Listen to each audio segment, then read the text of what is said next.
a lot smarter than I am because I have no idea what that book's talking about. Not to mention it contradicts all the timekeeping in the world. Even though they claim it coincides with the book of Jubilees, no it doesn't. It contradicts that too. Forever learning and never coming to the knowledge of the truth. It's like Zechariah said, I don't get my information on the internet. I get it from Yahweh. That's a good word. Stay away from that. Unless, of course, it's Yanni. Huh. Right out, brother. Well, can we find that? Sure we can. I'm going to teach Yahoo 24. It's like I told the folks in Fort Myers last night. We need to get more folks in here so I can get them brainwashed. Because Yahweh knows someone's been washing your brain. Don't tell me, read my lips so we can come into agreement. How many know Yahweh wants to come in? If two of you shall agree on earth touching anything, shall be done by my Father in heaven. If two of you can agree on earth touching anything, well, let's agree in covenant. Ready? And you can tell this to all my doubters and all my critics. You can tell them the same thing. Ready? Rabbi Moshe brainwashes his people. Turn to your neighbor and say, Rabbi Moshe does brainwashing. You know why? Because we've been in the world so long, and we've been into false religion so long, that Yahweh knows somebody ought to wash our brains with the truth. Somebody got to wash my brain! Because when we weren't having our brains washed with Torah, it was being washed with no dancing, no smokesing. Pre-tribulation rapture. Don't miss the bus. We're not under the law. We're under grace. So go ahead and eat pork and put some maple syrup on top. Nobody will look. The whole party begins. You know why? You know how come we used to talk like that? You know why we used to talk like that? Because our brains were washed. Now I'm going to wash it with the truth of Yahweh's word. With the regeneration of water by the washing of the word. Go ahead, give the clap on.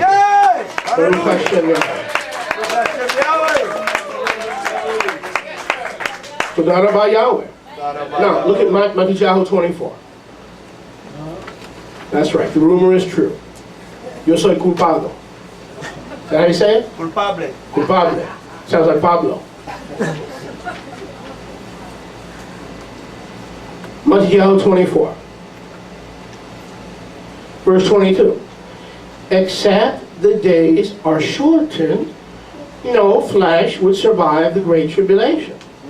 But for the elect, Ephraim, and for the sake of the chosen, Judah, we don't have this in any other translation except the Restoration Scriptures, we see two elects, the two houses, except for the elect and the sake of the chosen, Ephraim and Judah, those days shall be shortened. Hello? So wait a second, I'm left with an interesting proposition. Who came first, Enoch or Yeshua? Yeshua. Depends. Yeshua is the eternal Yahweh, but in terms of earthly prophecy, who came first? Is it possible that there's nothing new in the New Testament?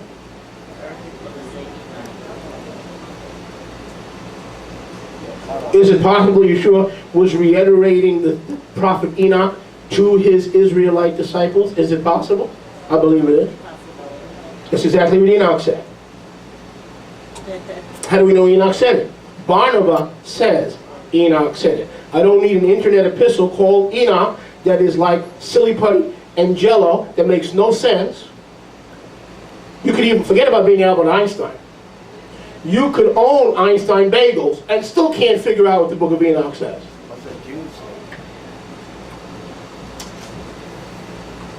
Baruch Hashem Yahweh. And by the way, for all you Muslims, all my Muslim friends, let me prove to you Muhammad ain't no Messiah or prophet. And don't worry, I'm not scared of Muhammad or Muslim Islam.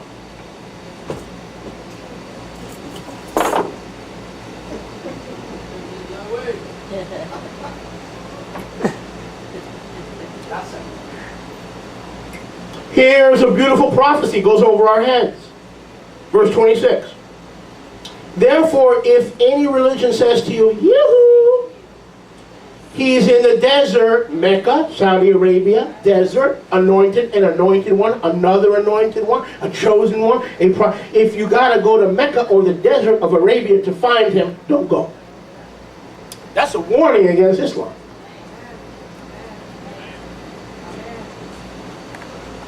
Baruch Hashem Yahweh. If you've got to go to the desert to find the Mashiach, you've got the wrong one, baby. Be like Ray Charles in the Pepsi commercial. Remember Brother Ray? You've got the right one, baby. Enoch said it. Barnava said he said it. Yeshua quoted Enoch. Good enough for me. Verse 4. Barnava 4:4. Notice, I love it. I feel so good right now about what I'm sharing. It's almost like I don't care about the wedding. I mean, I do care. But it's almost like it's more important for me to be here now. For I am betwixt, having desired to depart and be with Nina, but to remain here in the flesh is more needful for you. I think. Verse 4. The prophet, what prophet? The same one in verse 3. Yeah. Enoch. The prophet. So what did Barnava say about Enoch? Prophet. He was a man of Yahweh. He was quoted by Yeshua, and he said, now he is a prophet. Does that mean he wrote the book of Enoch? No. It means what Yehuda said. He was a prophet. The prophet Enoch said the same thing. How many enjoyed my 33 CD series, Exodus, Exodus from the End Time Islamic Beast? Remember? 33 CDs. You want some word? 33 CDs. We taught about Islam for how long? About 5 months. And then we brought in Rabbi Simon Altaf to put the icing on the cake, right? Yeah. If you're in this congregation and you don't know that Islam is the end time beast, you are just a sojourner in Sion. You just come to visit us. Because get those tapes right over there where Althea is sitting, and you will be able to catch up on the end time beast. They're free. Postage paid. Now, but it wasn't just Yochanan in the book of Gilyanah who spoke about Islam being the end time beast. And Barnava says, no, listen, know the error that is now in the end days just before the Great Tribulation. Know the error. Because Enoch knew the error, and that's why the prophet spoke the way he did. Vincent, am I boring you? Peace, brother.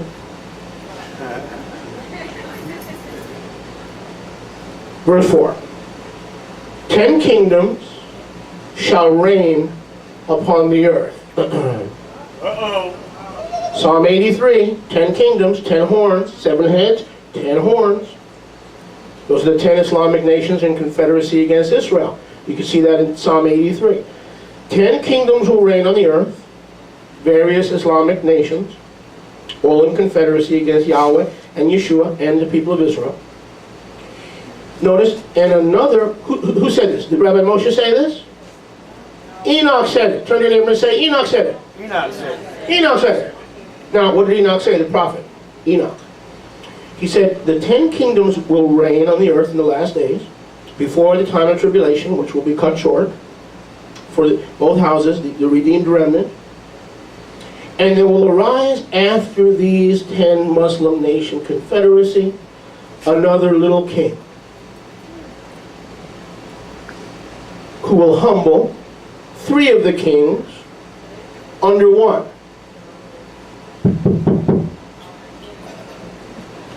So the end-time Islamic beast has 10 players that form a conspiracy against the people of Israel. But according to the prophet who? Enoch, those 10 will give birth to another little king that Daniel calls the little horn. Sound familiar? Barnava talks about a little king. Daniel talks about a little horn. Can you get any more biblical than this stuff? If this is a fabrication, then I'm a fabrication. Then I'm not really here today. The little king will humble the 3 kings. What is that talking about? Where will the Islamic anti-Mashiach come from? Where will the Islamic anti-Mashiach come from? Turkey. Hot turkey. Who said hot turkey? There you go. Who said hot turkey? Smoked turkey. Hot turkey sandwiches are told. So this Turkish anti-Mashiach, this little king, this little horn of Daniel, the little king of Enoch, Enoch called him a little king, will humble three kings under one banner. Read it. It doesn't matter what Bush does. It doesn't matter what President Hillary Clinton does. It doesn't matter what her successor, President Romney, does. It doesn't matter. It doesn't matter. You know why? Because there is a solution to the Iraq situation. According to the prophet Enoch, a little king from Turkey will come and reunite Iraq, Iran, and Saudi Arabia. The little king will unite Iran, Iraq, and Saudi Arabia, and they will be one to lead the Islamic beast against the land and the people of Israel in the last days. So what's the solution to Iraq? Iraq will join Iran, Iran will join Iraq, and they will join with Saudi Arabia, the funneling, the money for the Islamic beast, the head of the beast, not the seed of the beast. Where is the seed of the beast? Where? Turkey. Turkey. Where's the head of the beast? Saudi Arabia. That's where all the oil and the gold flows. Watch. So the Turkish anti-Mashiach will bring three of these kingdoms under one roof. When you have Iraq, Iran, and Saudi Arabia restored, you have Nebuchadnezzar's Babylon restored.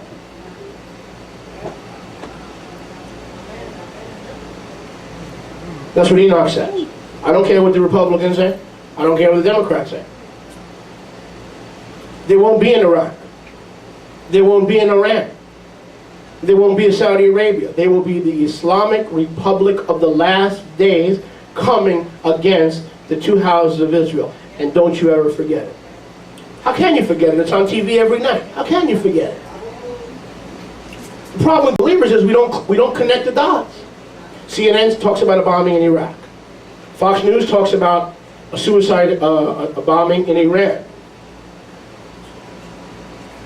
Local news talks about something happening elsewhere, in Tunisia or Indonesia.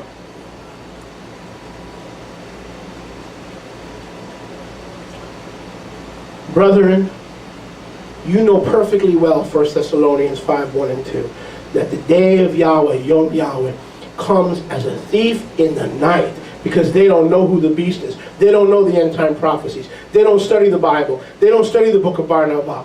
But brethren, we are not in the dark, but we are in the light, so that day should overtake us, for we know the times and the seasons. 1 Thessalonians 5:3. And that's why we're studying the book of Barnava, because we're not in the dark. Enoch confirms Matthew 24. Enoch confirms the book of Daniel. Is anyone enjoying? I had a lady tell me the same thing I've been telling you guys for years last night in Fort Myers. We have a healing service every time we meet. The reason some new folks that come into Nazarene Israel don't understand what we do here is because we don't have an altar call every Shabbat. Oh, come forward, child.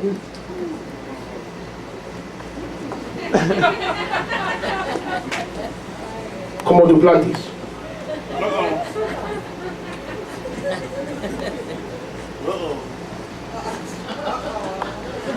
They don't understand that healing, if those guys in the Sunday system were healed, why do the same people come up every Sunday for the same prayer request and there's never any heal? Why? Standard prayer, right? When you preach Torah, do you know that the healing virtue of Yahweh flows out to the people? Hallelujah. Did you know that? Hallelujah. That's why we don't do altar calls. Hallelujah. That's why we don't do altar calls. Because if I keep you in the Torah and not man's Torah, healing flows. Yahweh is my witness. I'm not a liar. I'm a little on the heavy side, but I'm not a liar. Since I've been a rabbi here, I have not done one funeral of anybody in my congregation. Not one. As Yahweh lives, no one has died in this congregation. No one. How do we keep them healed? Torah. That's the power of Torah. You don't need a public altar call every week to have healing. Verse 5. In like manner, there's a place for that, but you don't need that every week. In like manner, verse 5, Daniel speaks concerning him, the little king. And I saw a fourth beast, notice, evil and strong, verse 5, harder than all the beasts of the earth. And I saw how there grew up from him 10 horns, and from among the 10, a little horn, growing up beside them, and how it humbled under one of the 3 great horns. So, the little horn, like the little king. What does Enoch call him? The little king. What does Daniel call him? The little horn. What does Revelation call him? The multitudes of a man. Revelation 13. Can we talk? Revelation 13. Here is the mind of wisdom. The mark of the beast. 3 letters are the not the number. The Greek does not say number as in 666. It is the multitudes. If I say, hey, look at the number of people in the Moed Hall, am I talking about a literal number? Am I talking about a literal number? No, I'm talking about the amount of people that are in the Moed Hall. The number of the beast is the number or the multitudes of a man. What man? That man. The one preaching out of the desert, calling himself the anointed one.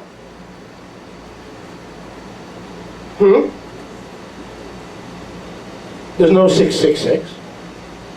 It is a code. And if you look at that code in the Greek, it is in the name of Allah in Arabic, modern Arabic, written in horizontal Greek letters. 3 Greek letters, horizontally, say Bismillah, Bismillah, in the name of Allah. If the 144,000 in Revelation 14:1 are sealed with Yahweh's name, how do you think Satan seals his disciples? Bismillah, with the mark of the beast, or the number of that man. Are we on? Are we going? It's not a literal number, it's the number of his followers. To that about Yahweh. So that little horn will grow up and will humble 3 of these great horns. Same thing. The Turkish, Islamic, anti-Mashiach will humble Iraq, Iran, and Saudi Arabia. Period. And then he will take charge.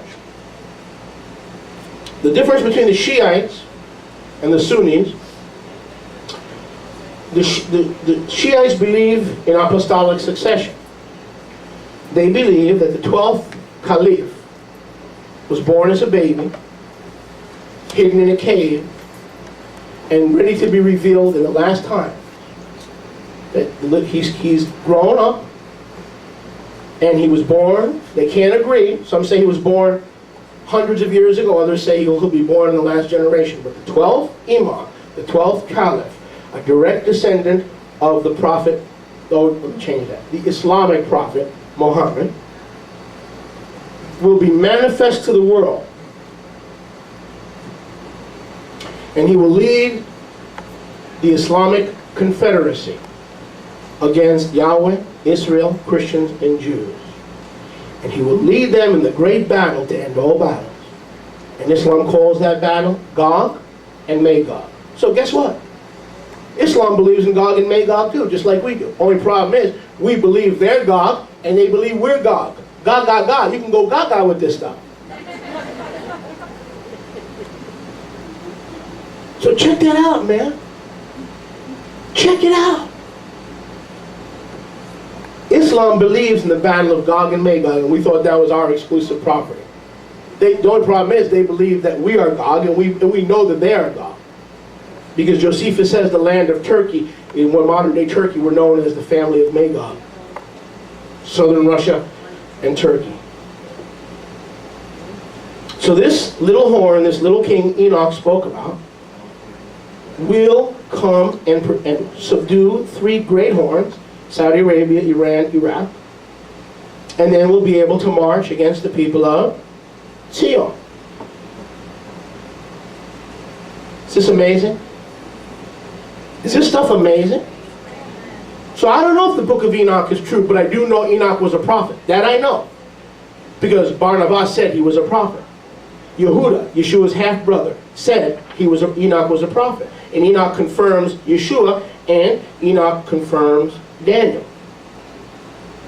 So in other words, the Great Tribulation is something we should know. Rav Shaul said in 1 Thessalonians 5, it shouldn't spook you out, it shouldn't send you into fear.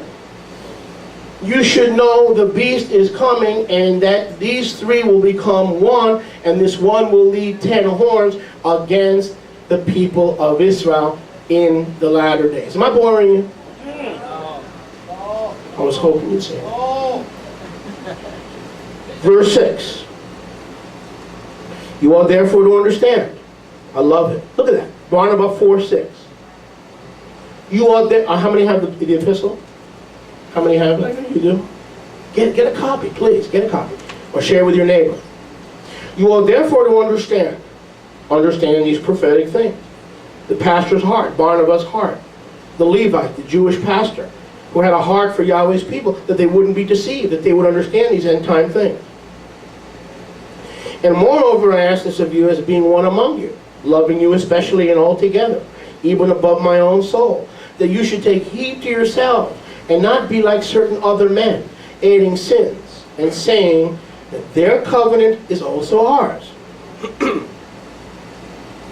This will go I can take this in 2 directions. Turn to your neighbor and say he can go both ways. Oh, it didn't sound right. Oh my goodness, what did I say? I can take this in either direction. I know that didn't sound right. Father, forgive me for he knows not what he does. All right, look. Watch this. We should not be like certain men, adding to your sins and saying that their covenant is ours. Now, Barnabas is talking about some dudes who think they're in, but they're not in. Can we all agree on that? Barnabas is talking about somebody who thinks they are in the covenant of eternal pardon and redemption and atonement, but they're not really in. Can we all agree on that? Does this mean yes? Amen. Amen. There's some group that says their covenant is ours. Indeed, it is ours. Verse 6, Barnava 4:6. Ours indeed it is, but they have lost it forever. In this way, after the Moshe already had received it. Now, he could be talking about what Enoch talked about and what Daniel talked about. He could be talking about Islam. He could be saying this group that's looking for Messiah coming out of the desert, out of the secret chambers, meaning you have to go to Mecca or Medina, the twin cities, the so-called holy cities, to receive this desert revelation. He could be talking about Islam in the context of the little horn, in the context of Enoch's little king, or, turn to your neighbor and say, or, one more or, I'll be back on my feet, or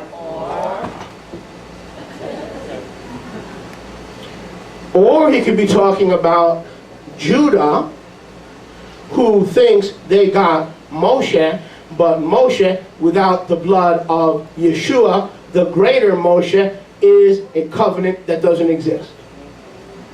Since Islam was not yet on the scene, he might have been talking about Judaism, who thinks that Torah makes them children of Yahweh, or prophetically, because he mentions Enoch and Daniel, he could be talking about Islam. Either way, your boat will float. Either way. Baruch Hashem, Yahweh. So Torah is ours. It says, look at what Barnabas says in verse 6. As a Jewish shepherd for Yahweh's people. He said, don't add to your sins, saying that the covenant, that their covenant was their covenant grip. Torah, their covenant, is also ours. Now, see, the church says, you see, that's why Barnabas is not in the Bible. Because it's us, grace, versus the Jews' law. No. Let's read this carefully. There are some folks who say the covenant is theirs. Don't be like them and sin like them. Indeed, it is ours. What's it? Talk to me. What covenant? Moshe's covenant. The Torah. Barnabas says the opposite. The Torah is ours. Who's ours? Believers in Yeshua. Now you know why this didn't make it into the Bible? It's too Jewish, pro-Torah. It encourages you, if you're a believer, if you're born again, to follow Torah. The instructions doesn't mean law. I shared that with a lady last night in Fort Myers. Torah doesn't mean law. If I said to you, listen, you went down the street 90 miles an hour, you broke the law, you could have killed people, you could have hurt people.